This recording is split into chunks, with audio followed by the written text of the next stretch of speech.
In downtown Athens, near the railroad track, stands a building with chipped bricks, busted out windows, and a rusty tin roof.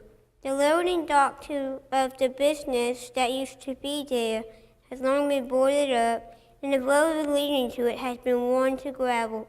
Poking up from the tin roof is a crumbling chimney, and beside it grows a tree. Yes, a tree is growing on the roof. That's what I call blooming where you are planted. Most people think that saying is in the Bible, but it isn't. However, it is a Bible principle and an attitude that I think God wants all of us to have. In the book of Esther, a Jewish teenage named Esther lived with a people in the land of Persia. She was orphaned and raised by her cousin Mordecai, who worked as a guard of the Persia court. The king chose Esther to be his queen, not knowing that she was Jewish. Esther did not want to go. She loved her family and her people and wanted to stay with them. After she was queen, one of King Haman was mad at Esther's cousin for not bowing down to him.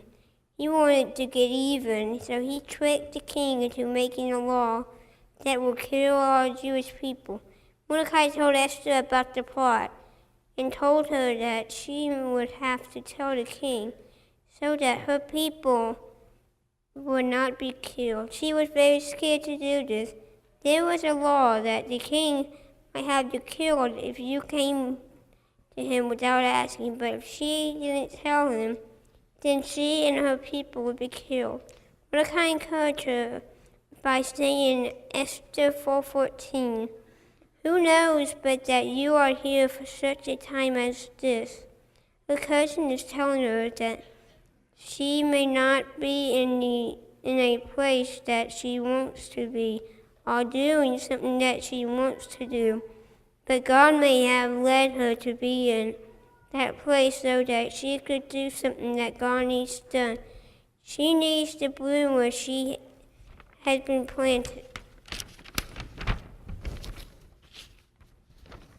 We are placed along the timeline of extension for God's will to be done, which is for all things to come to Him. It doesn't matter who you are, or how old you are, or where you are, or what you are doing. If you will do the God has put in front of you, He will make the thing He is asking you to work for good. I am 10 years old and I am fighting brain cancer for the second time. Going to the doctor all the time is not fun. Getting medicine that makes me sick is not fun. But I know that if my family trusts God, He will use everything we are doing for good. Just as Mordecai said to Esther, "Who knows but that I am here for such a time as this?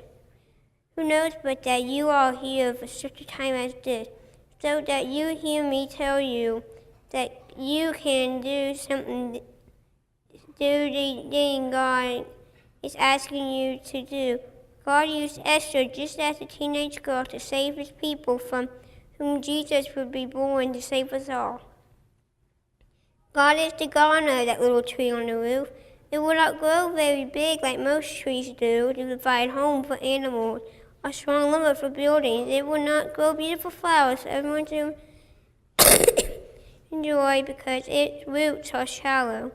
It will not live very long on that roof to make a noticeable impact of it on its surrounding. But the seed found the good where it was planted and used it to grow. God has a plan for that little tree, and it will be for good. God has a plan to use me for good, and He has a plan to use you for good. But that we have to bloom where He plants us.